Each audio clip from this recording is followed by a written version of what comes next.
Okay, we just finished this first integration, and they say also evaluate. And let's take a look at this over here. So there's two more to go. Let's just start with this one. This is pi over 4. And then you got pi over 3. And then you got 1 plus secant x in the bottom. Now, granted, I mean, we just did this one over here, and they don't give me a hint in this one over here, but I'm thinking that I just did the conjugate thing, so maybe that's going to work out. And let's see what happens over here. But maybe not. Let's take a look. Pi over 4. But it seems reasonable they're leading us forward on it. And it's going to be 1 over 1 plus secant x. And I'm going to multiply top and bottom by the bottom's conjugate.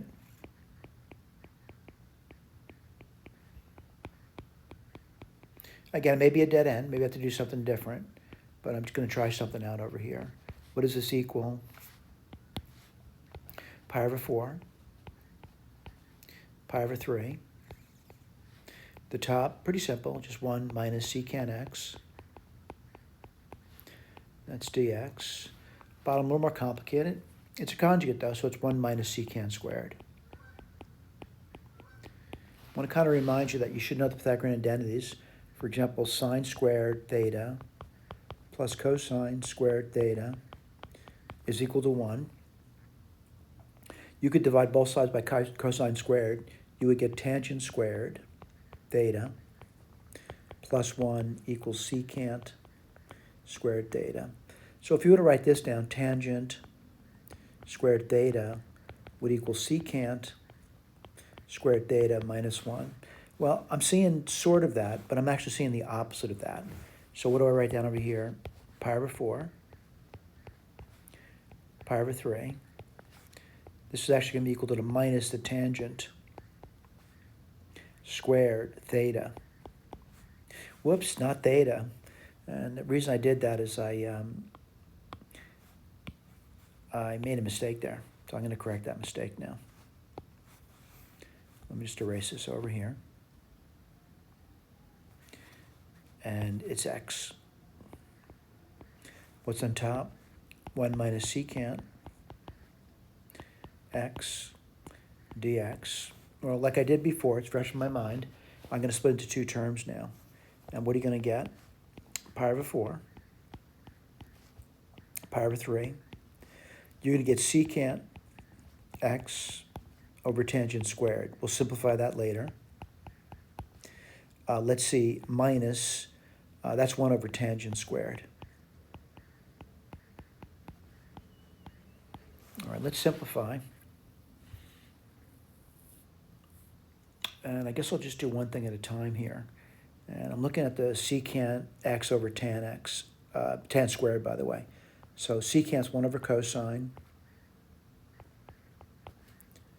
And tangent would be sine squared. That's tangent squared, by the way. And then the top would be cosine squared. Well, that simplifies to what? Cosine x, and then you have two factors of sine in the bottom. What's that going to be equal to? Well, cosine over sine is cotangent.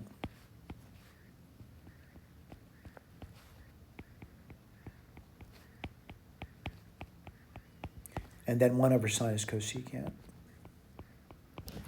And this is going to be cotangent squared.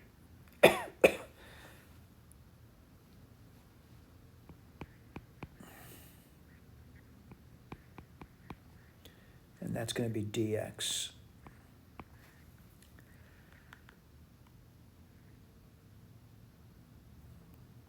All right, let's take a look at that.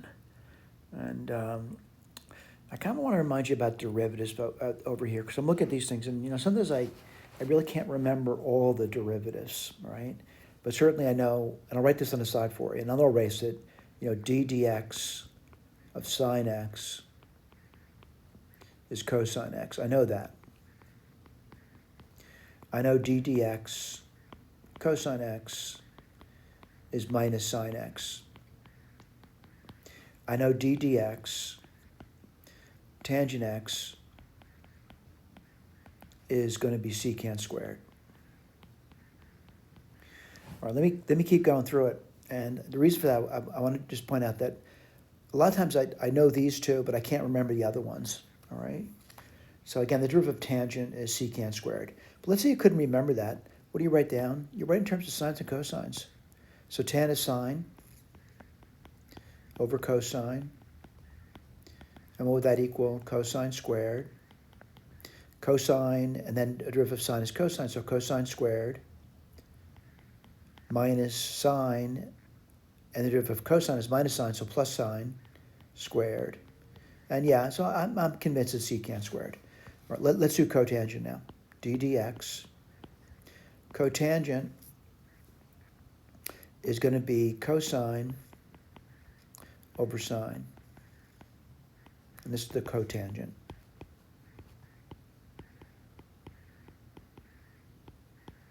And let's write this down then. What do you get? Sine squared. I'm using the quotient rule. Sine x. And then it's going to be, minus sine x, so minus sine squared. And then minus, let's see, sine x. That's the bottom. Let me just see if I did that right. Just square the bottom, bring it to the top, minus cosine. I'm sorry, I made a mistake already. Get my eraser out. And let's write that down again. Sorry about that. So it's going to be cosine x, sorry, times the root of the bottom, which is cosine. So let's go cosine squared. So what do I get there? I get minus 1 over sine squared. And that's going to be minus cosecant squared. Again, I'm just reminding you of things that we've done.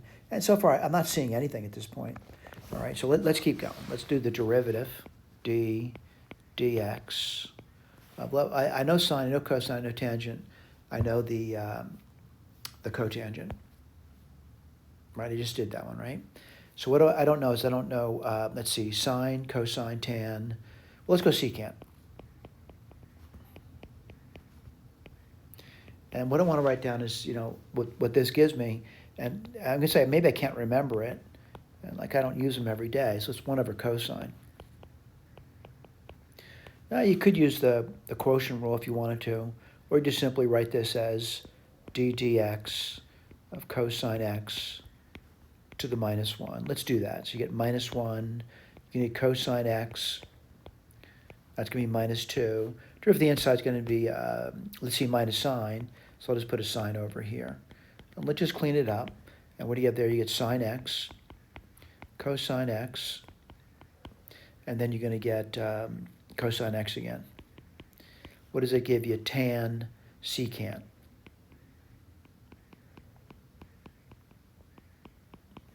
All right? That's not it either. Okay, let's keep going.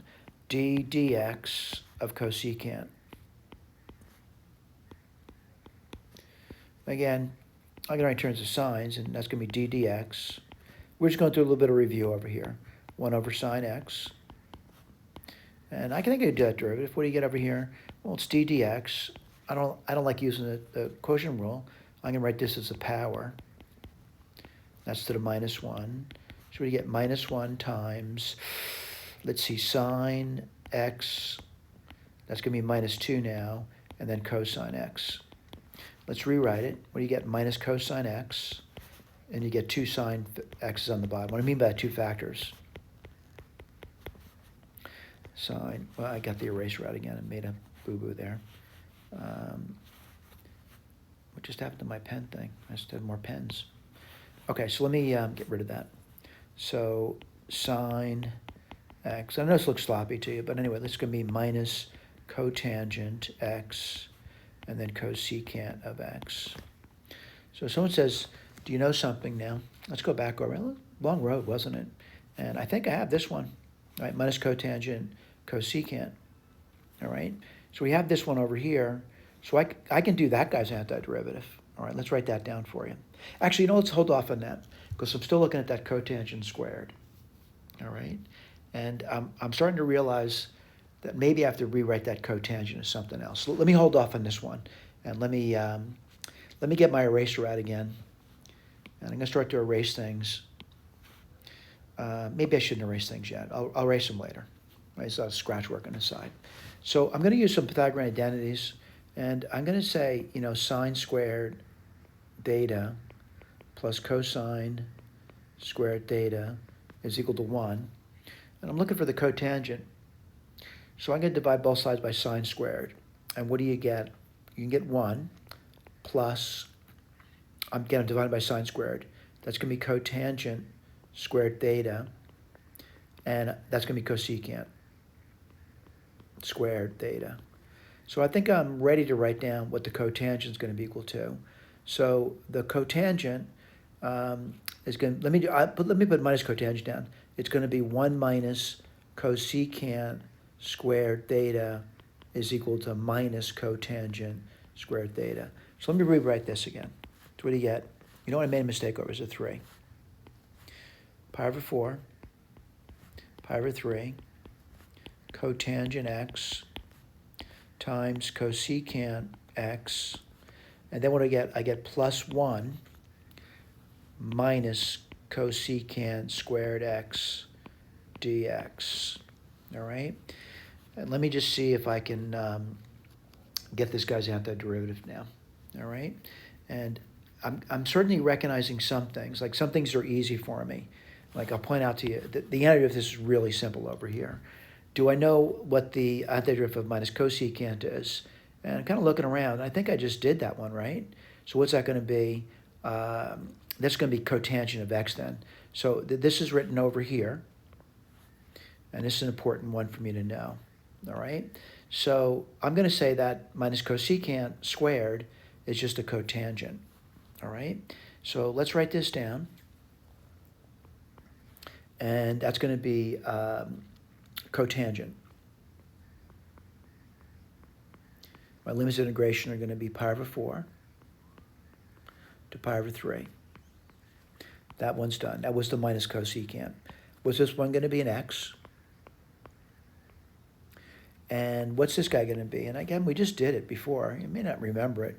But this one over here, and what was that going to be? That was going to be the cosecant, but it's the opposite of that, isn't it? So minus cosecant. Let's write that down. Let me show you where that one came from. It's this guy over here. All right, that was going to be the cosecant. We did that. Let me get my eraser out now and kind of like saying, somebody would say, you know, I memorized that stuff and I don't need to derive those things. And again, if you're doing a lot of problems, maybe you do memorize that stuff. I don't really look at it too often, so I got to remind myself on occasion. Let me just erase all that work I did. Kind of a diversion from the truth of the matter, which is getting the exact value of this integration. So what do I got to do now? I got to do it, and I got to evaluate things. And I want to point out that what we're evaluating, let me make it a little bit neater for you though. And let me write it down as x plus cotangent x minus cosecant x. And we're going to go from pi over 4 to pi over 3. Kind of remind you that, you know, some people like to use the right triangles to do the evaluations. Let me go through that with you. And again, I'll be erasing some things as well. So what is this in terms of degrees? It's 60 degrees. So what do you get over here? A triangle, it looks like this over here. This would be 60 degrees. This can be 1. This will be 2. And that'll be root 3. All right, so let's see if we can do that first. The first thing I'm going to write down is equals. This is going to be pi over 3. This is the upper limit. Plus the cotangent. And the cotangent is going to be 1 over root 3. Minus the cosecant. Well, that's going to be 2 over root 3. All right, let's keep going. Minus, now the pi over 4 is pretty easy, by the way. That's look at the right triangle, that's 45 degree. It's 1, 1, root 2. So it's going to be, let's see, pi over 4. This is more difficult than the first one, by the way. Plus the cotangent, which would be 1, minus the cosecant, which would be root 2. All right, let's do the arithmetic. Kind of looks nasty, doesn't it? And, well, I guess I got to do something here, right? Let's just start looking, you know, I got this thing over here, and let me write that down for you. So minus and minus, just a root 2. And then I got the This over here, I'm going to say minus 1. And now I'm looking at the pi's. And I want to do that next. I see this pi here and this pi over here. Whoops. And I'm going to be adding those two together. All right? So it's really pi over 3, I'm doing a side, minus pi over 4. Comes out there would be 12. And that would be 4 minus 3, which is pi. So what do you get over there? You get pi over 12. All right, then I got these two guys over here to worry about. Last but not least, by the way, it's minus 1 over root 3. All right, so let me just put up little boxes over here. And let me just carefully look over it and see if there's anything else I could do with that. The only thing I could really possibly, I don't think it'd make much of a difference, by the way, but I could write this as minus 3 and a root 3 over there, but I really don't see that adding much to the problem, by the way. I mean, you get a common denominator and bring them all together if you wanted to, but I'm going to say this one's a good answer over here, and we're done with that, and I'll go to the next one. Thank you.